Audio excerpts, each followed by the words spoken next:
So today we're going to be having a look at the HyperX Cloud Alpha S headset. This is the S variant, so the one that was released in September of 2019 and not the original Alpha headset which was released in the September of 2017. So let's get right into it.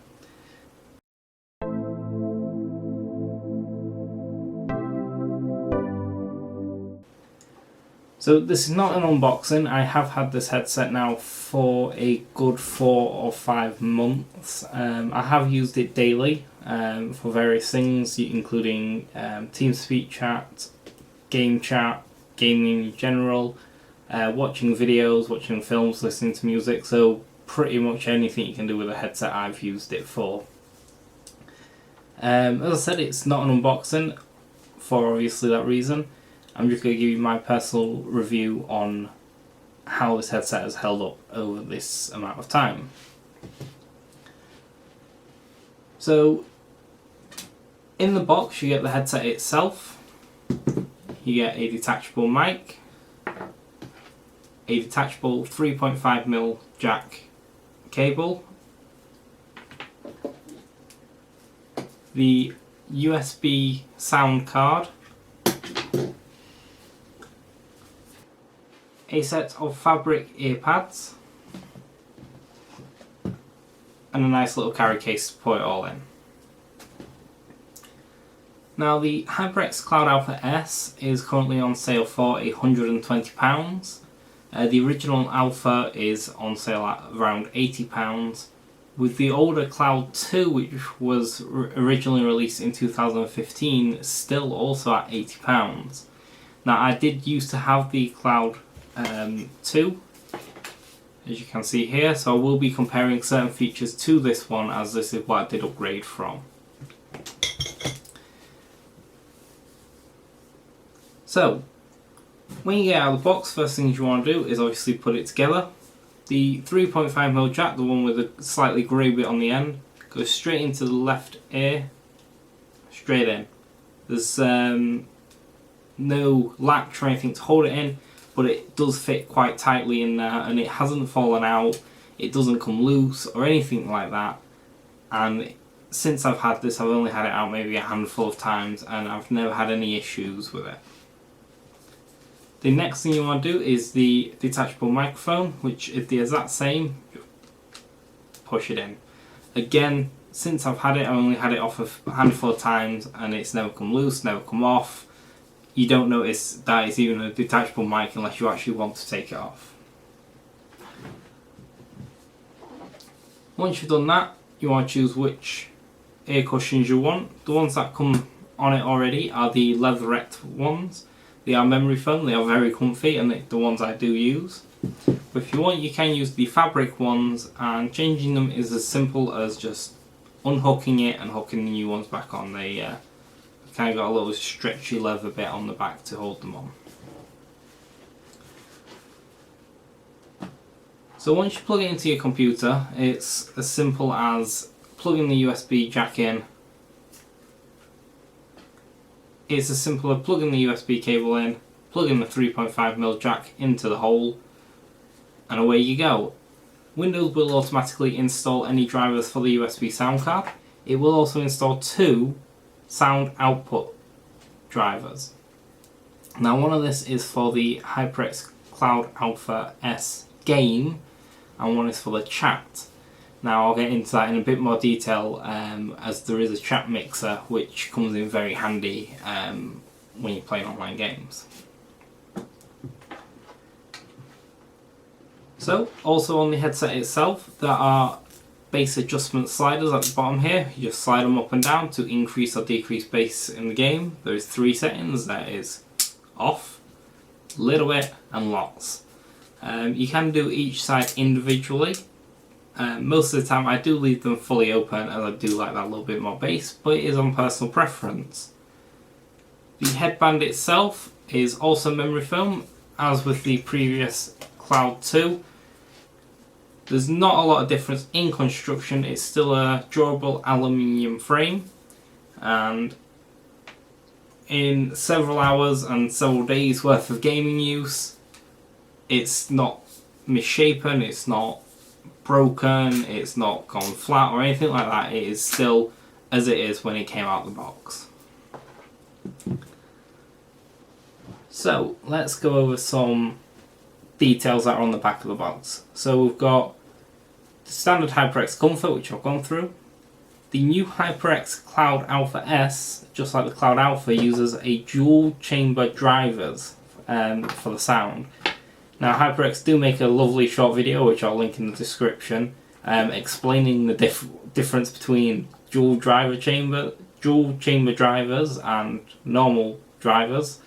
But basically what it means is they split the bass into a separate chamber in the actual ear cup itself, and the highs and the mids into a separate second chamber, so that the bass and the highs and mids don't get all muffled or mixed up or anything like that. It does allow for a nicer, crisper, clearer sound, which I have noticed, which is quite nice.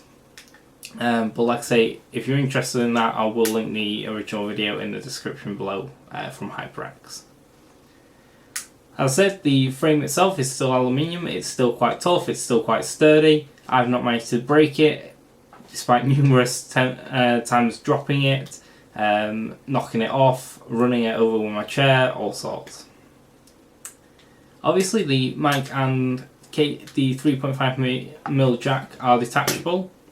Absolutely fantastic if you want to transport it, or if you don't plan on using the USB sound card, you can just use 3.5mm jack in any 3.5mm device, so phones, laptops, tablets, anything like that. It is actually also certified by both TeamSpeak and Discord. As I said, it does have the bass adjustment sliders. The original Cloud Alpha does not come with the USB sound card, and therefore its controls are an inline audio control. About halfway down, and you just get your standard volume up, volume down, mic mute on that. And with the USB sound card, it does have custom tuned virtual 7.1 surround sound as well, which even though it is virtual, it is still quite a nice little feature to have, and it does add an extra depth to certain games as well. Now onto the actual sound card itself. The sound card hasn't changed a lot since the Cloud 2. It still has your 7.1 surround sound button in the middle. On the side, it does still have your microphone mutes, although on the Cloud 2 it was a little slider,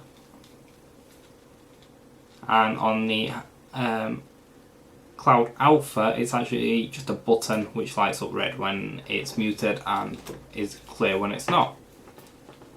You still have your volume adjust on the left, so your up and down volume there and there. The difference between the two is on the Cloud 2 you had a microphone sensitivity one, which is up and down for your microphone sensitivity.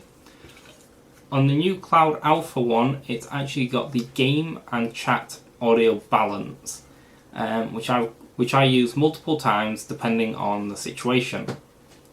So what that basically does is you set your chat application up to basically output just to the chat output.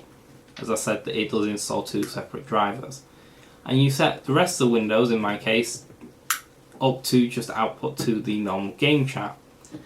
What that allows me to do is while I'm in game, if the game sounds become overpowering and I can't hear the chat, I just hit the chat button a couple of times and it fades the balance so I can hear more of the chat and less of the game. And vice versa, if I've got too much too much chat and I want more game sound, I just hit game one and it fades it back up to the game. It's a lot easier than having to pause the game or to try and find a safe spot in an online game to go into your settings and adjust them settings manually. It's a lot easier, a lot more convenient and a lot quicker as well to allow you to spend more time actually gaming. So I'm going to show you the setup I've got for my TeamSpeak and Windows. So I'm going to show you how I've got it set up on my TeamSpeak just to output to the chat. And I'm also going to show you how I've got it set for game on the rest of the Windows. While I'm doing that, I am also going to be using the microphone audio, so you can have a listen to how the microphone itself sounds.